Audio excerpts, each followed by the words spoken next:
আজ বিকেল অনুমানিক 5টা সাড়ে 5টার সময় উদারবন্দের চণ্ডীঘাটে হঠাৎ করে কিছু লোক খবর দিল যেখানে শিবস্থানের পাশে কিছু গোমাংস ফেলে রাখা হয়েছে। তো সঙ্গে সঙ্গে আমরা বিশ্ব হিন্দু পরিষদ থেকে উদারবন থানার ওসিকে জানানো হয় এবং মাননীয় পুলিশ সুপারকে জানানো হয়। সঙ্গে সঙ্গে ওসি মহোদয় সেই জায়গায় গেছেন শিবস্থানের এখানে এবং সেই গোমাংস উদ্ধার করা হয়েছে।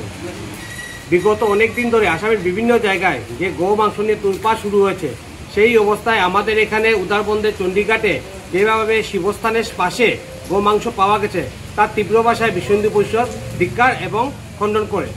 যারাই এই ঘটনার পেছনে জড়িত আছে, যারাই এই ঘটনা ঘটিয়েছে, আমরা পুলিশ সুপারের কাছে অনুরোধ রাখবো আপনি ইমিডিয়েটলি ওদেরকে আইডেন্টিফাই করলে দৃষ্টান্তমূলক শাস্তির ব্যবস্থা করুন। আমরা বিশ্ব হিন্দু পরিষদ এবং বজরং দলের পক্ষ থেকে আমরা সেটা ডিমান্ড পুলিশ প্রশাসনের কাছে রাখছি।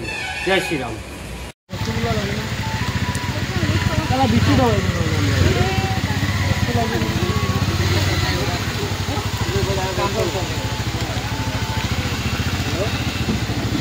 হ্যালো,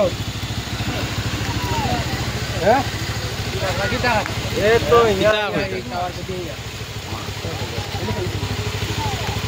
বর্তমানে